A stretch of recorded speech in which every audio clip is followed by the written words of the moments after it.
of which we have one agenda item, 8.1. It's a presentation from Chief Pitassi. Welcome.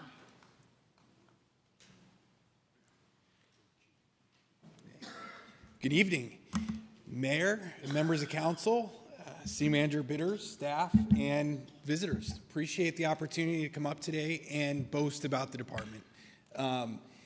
2023, we'll be going over a year in review. This is a preview of the actual document that we'll be releasing within the next week or so that will be published on our website. But I just want to take a very high-level look at what the department accomplished in 2023, and a little bit of sneak peek of what we're currently doing and forecast to do for this following year as well. So starting off with the statistics. So we are running a lot of calls in the city at the end of the day. So last year we ran 6,100 calls, and we see that we're focusing on where that call distribution is taking place in Ladder 571, Ladder Tender 571, the units based out of Station 571 at Porter and Smith Inc. is getting very busy. Last year they ran 2,300 calls. The distribution of our calls with the other three stations was relatively stable, but we're seeing those numbers climb in areas that traditionally haven't been that busy. For instance, Engine 572 has traditionally been one of our slower stations, and now we see that they're right up there in the mix with the other stations as well, with all that growth out to the east. Our calls of service every year continue to climb. They dipped a little bit in 2022 as expected, but last year we're back on that trajectory, and we're anticipating the same amount of roughly a 10% estimated call volume increase year over year going forward as well. So this is what we're building all of our 10-year plans on. So as all the other departments in the city have, we have our 10-year capital improvement plan, a 10-year staffing plan, and we're really using this data to have some very high-level conversations of our needs going forward in the future. But we see we're pretty consistent. One of the areas I like to also highlight is our average response time. And response time can be tricky, but it's impacted by multiple factors. And one of them is transportation and roadway and infrastructure change. And so as we see our roads improving, our lights being fit with the preemption to get our fire trucks through the intersections a lot quicker, a direct impact on patient care and patient outcome. So as we keep investing, and we're all for investing, we don't like traffic as much as anybody else, we're going to start seeing some of these response times go down as long as we have the appropriate resources to meet that, because our demand will continue to increase over the next few years. So, and again, this message is about consistency. So we are a very stable community. We don't have a massive influx of winter residents, and that's reflected in our EMS calls and our calls for service. We're pretty standard 400, 500 calls a month, regardless of the time of year, which just leads to the impact and the pressure that we're getting in our EMS service. And then over on the right-hand side of this, we look at our top calls for service. I really like to highlight the sick person call. A lot of the other calls, like the chest pain, the traumatic injuries, heart problems, cardiac arrests, all start sometimes early on in the event. So I like to give a lot of credit to the community for recognizing signs that somebody's in distress, calling early, even if they don't know what's going on. Hey, this person appears sick, or my loved one is sick or injured. It's that early recognition of the symptom, that early activation of the 911 response, which is leading to better patient outcomes as well. So I like to just highlight that because it's usually a good sign that the community is very well engaged in what's going on. So last year was a big year for developing training, and I spoke at the Citizens Leadership Academy to the up-and-coming leaders of this community, and I said, hey, at what point do you think we started training for high-rise, mid-rise, so buildings between 4 and 7 stories, and apartment, multifamily dwellings? And it ranged from we haven't yet to for a little bit of time. And actually, I'd like to stand here and say we've been preparing for this since 2007 when we joined the automatic aid system. Our training, these 3,300 hours, we're actually building on that every year. We created a new position this year. We have a captain that's now in charge of administrative services and training. And so we're really dialing in not only on volume, but quality. How are we preparing our firefighters to be successful during the day? And that's reflected with the leadership of Captain Jackson now heading that office. but we're an all-risk, all-hazards department. We're not just EMTs and paramedics that deal with medical calls. We're not just firefighters that put out fire. We're also dealing with swift water rescues in some of our more rural areas of our response. We deal with natural gas and hazardous material responses. And sometimes we deal with technical rescues as well and set up the scene for the technical rescue specialists to come into town. But we have to be ready, and preparation is key. And my hat's off to the men and women of the department last year for doing an exceptional job. One of the other elements of a great fire department is also fire prevention, right? It's one thing to have the operations and the response capabilities, but it's even better if we're preparing our community for success in preventing the need to call 911. So Eddie, our fire inspector, fire marshal, has been going out, working with the team in development services and code enforcement as well, and they're conducting these inspections. You will see this number rise in our next report as well. We've reformatted how we're going to be approaching these, and we're building in a little bit more technology and better efficiencies so we can get a better snapshot of the community as well. And community outreach. We developed a new department. We call it Community Risk Reduction Specialist. We have Daniel in there now, new employee doing exceptional work out in the community, hit the ground running with only a few months on the job. So last year, we had 14 fire station visits, we had some city events, and only 2 school visits. That's not enough, and that's not acceptable. And so we're changing that. So with Daniel and through his leadership, he's already reached out to the school districts, looking at starting to bring back our Fire Pals program, which is elementary school fire life safety education. Because once we target the children, they become force multipliers. We want them to go home and talk to their families about, hey, Mom, what is our evacuation plan? Who do we call? What is our address? The basic fundamentals to building a very durable community, and it always starts with the children. So our numbers are already well above this for this year, and there's a lot more to come in this year going forward. And then one of our most proud parts of our department is our volunteerism and our Fire Corps volunteers. Just an incredibly talented group of individuals who dedicated their time to the fire department. And the Fire Corps volunteers do a whole array of different activities, from providing, in essence, really life-saving rehabilitation on fire scenes. When the firefighters are out there in 120-degree heat, we have volunteers out there providing shelter and food and water and hydration resources that have a direct impact on the success of the incident from our standpoint. They do it for training. They're doing it.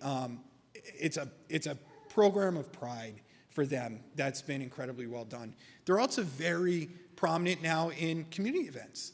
So they're a very outward-facing part of the department and part of the city, and they're engaging in life safety education.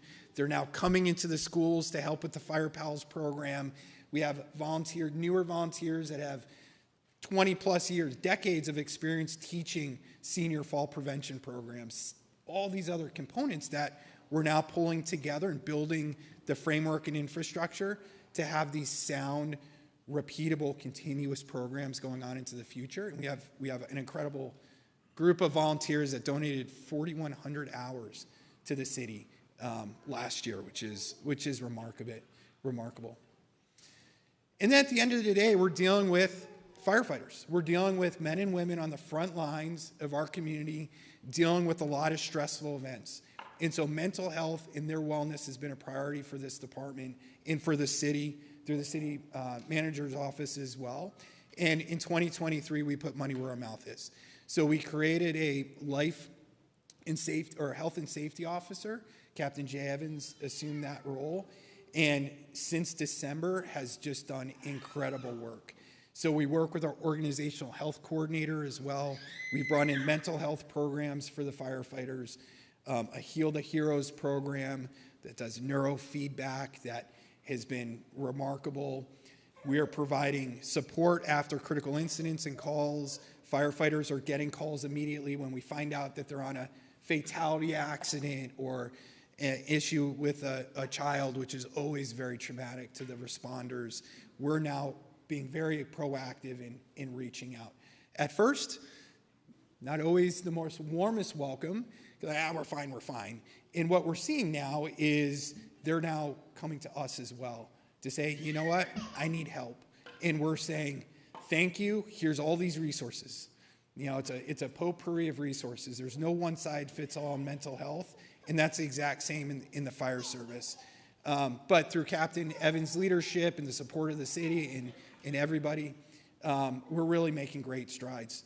He's doing post-accident reviews. We're getting very heavily involved, obviously, in cancer screening, which is near and dear to my heart. You know, injury prevention, how these injuries are occurring, and then more importantly, what can we do to prevent them and not go down that road? And then how can we mitigate all the risks that the firefighters are facing? We can't be a zero-risk environment. That's just not realistic. But we can be very educated and very practical on how we're approaching a very dangerous job. And that has had a profound impact as well. And then last year we had a lot of fun stuff. And we brought in a lot of new technology. And so we now have a tethered drone. This is an incredible piece of technology that doesn't require a pilot's license like a traditional unmanned aerial aircraft. So the idea and our use for this is crews respond to a house fire. The battalion chief in the command vehicle has an incident safety officer that's partnered up. That incident safety officer takes this photo kite, puts it in the front lawn of the house, for instance, and sends it up. And as long as it has power, it can be in the air indefinitely. So we now have eyes in the sky. We have infrared. We can look at where people are located in the buildings, smoke conditions, building changes, and then we can leave it up through the night. So as we always have firefighters on fire watch to make sure we don't have a rekindle, which is the last thing we ever want, we now have the ability to now have technology really confirming that all the hot spots are out and that building's in good shape before we turn it over to a restoration company. We've used it to monitor traffic on the 347. And so we have a lot of different use for it, partnered with our partners over in the police department who have the piloted drones. We work in partnership with them as well, so we can really now have the right tool for the right job. So incredible resource, very exciting for us to have as well. And we're all doing this with an incredible staff. So last year we reorganized our administration. We're really looking about how are we going to establish a fire department for the future. It's not enough just to be focused on what we're dealing with today, but where's our structure in 20 years going to be? You know, what impact are we going to have now? So our philosophy is we have to lay a solid foundation and not build a house of cards. And so we did that. Our first step was a reorg. And so these are 5 new members of our administration that's working in the office, and they're all doing an exceptional job. Very passionate, from community risk reduction to our EMS coordinator. Allison Welsh is doing an amazing job getting us ready for our CON. Steve in logistics, supporting both police, fire, and emergency management.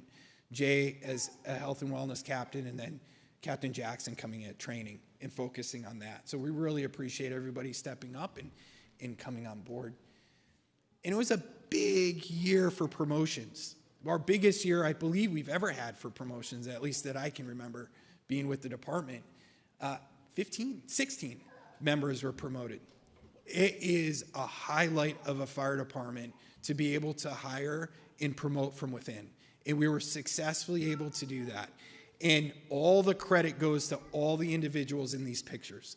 That is dedication to training, mastery of your craft, sacrificing your time on your days off to do study sessions and work groups. Promoting in the fire service is not easy. These aren't gimme jobs. We don't promote on seniority. We don't promote because you're the popular person. It's hard work and ethic. And as we raise the bar in our organization, our promotional processes will continue to get tougher and tougher. They should be. But what we're seeing this year is our scores in the gaps shrunk. So we have now, if you're in the high 90s, odds are you're going to be competitive to get promoted. Before, it wasn't always like that. But as we're bringing more in, and Captain Jackson is focused on professional development as well, it's a task that we've assigned. What is the roadmap to promote, and how can we get people aligned with that? And so this is a reflection of the infancy of our program over the next couple years, especially with the amount of retirements that we're going to have. we're really laying the foundation of what a successful promotional process. So hats off, everybody we have a new assistant chief, to the engineers, which is the first step of promotion, and in between. Extremely proud of everybody, grateful for their families that supported them through this journey, and it's just been a very exciting time for that. And then we had the opportunity to bring on new firefighters as well. So we were able to hire new firefighters this year, and then hire the administrative staff as well. And these firefighters are coming in and hitting the ground running. Some of the firefighters, Alberto Ariola, for instance, came into admin a month out of the academy, came into admin, pitched a good idea that we'll talk about in a minute, and we've enacted it. We've actually rolled it out in partnership with the police department as well, and these are men and women having a significant impact from day one, and that's exactly who we need to be hiring, those that are capable to hit the ground running, and we're doing very, very well with that. So with that being said, I do recognize it's now June, so we're halfway through 24. I'll give you a little bit of behind the curtain sneak peek of what we've been doing. So the first thing is we're still working incredibly hard to get our CON. So really exciting news with that, bringing in Allison as our EMS coordinator, who has experience both at Queen Creek and Gilbert, 2 jurisdictions that had ambulance services, and spending 10 years at Arizona Department of Health Services. She's been very important in working with city staff as well. Finance is involved, and Ben's office, obviously, and working with our deputy city manager, Micah. It involves everybody. And so we're really laying the foundation to be able to put that CON application, submit that very, very soon. We have an apparatus committee, very passionate about how we design apparatus. They did an incredible job working on the new engine 572, which is about to hit the production line. Unfortunately, these units are about 870-day build times. So we will eventually see it. I'm very excited about it. I just can't wait to actually touch it. But that's going to hit the production line very soon, so we're excited about that.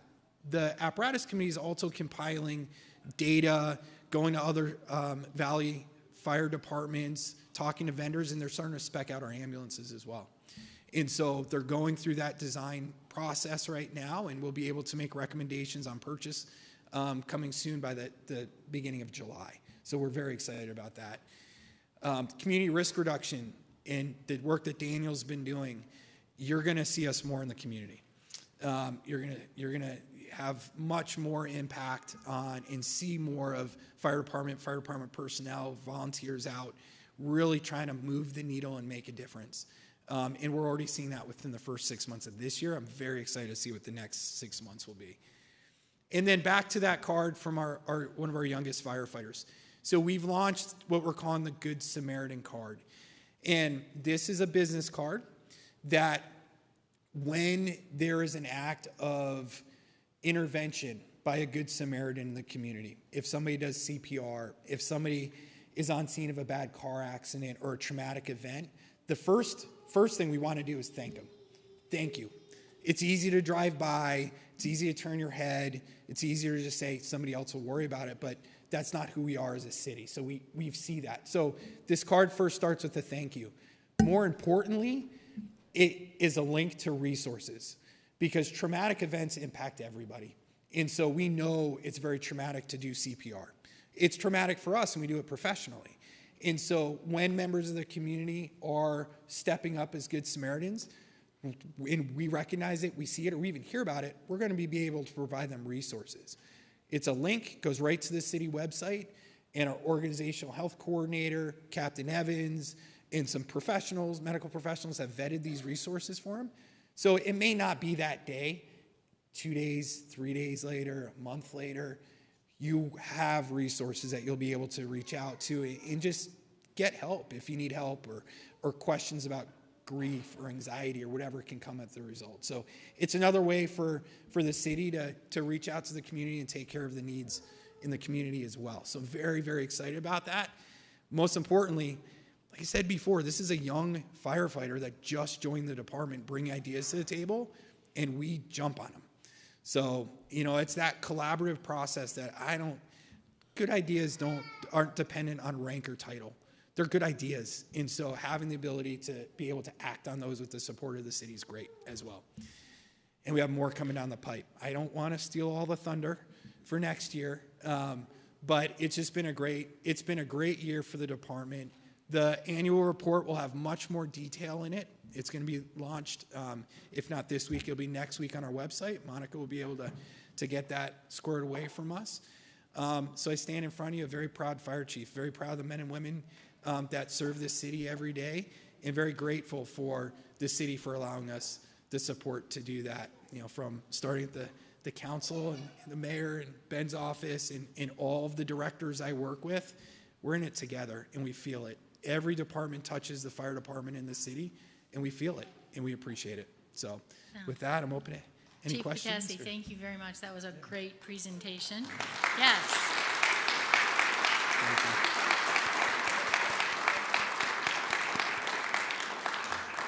I do want to say I've been going around bragging on the police department because last year they hired 18 police officers. And now I have opportunity to brag on the fire department and all that you guys are doing with hiring 11, all in December. For those that you don't know, hiring police and fire actually has been quite challenging, hasn't it? Absolutely. And you joined together with HR to figure out a process for really connecting with people. I mean, that's a huge success. I'm so proud of you, and I'll be bragging about you guys as well. Thank you. I'm also very thankful that you're taking care of our firefighters. The whole mental aspect of it is so important. We need to take care of them. They're critical to our organization. And I love the fact that the firefighters and the organization is then giving back to the community in so many ways. I love the growth there. I think it's really important. Absolutely. I have a couple curiosity things. So the preemption, did I say that right? Preemptive Yes. signalization? Yep. I'm really curious what the status of that is, and tell us just a little bit about that, because I find that So it's super important, and I want to know Oh, more. very important, and it's critical. And so what preemption is it's generically called Opticom system. And so on fire trucks, there's a light that emits a signal to the traffic signals. When it captures a fire truck approaching an intersection, it turns the fire truck's direction of travel green, and all of the other lights in that intersection red. So it's clear as a safe corridor for the firefighters as well as all the other drivers on the road.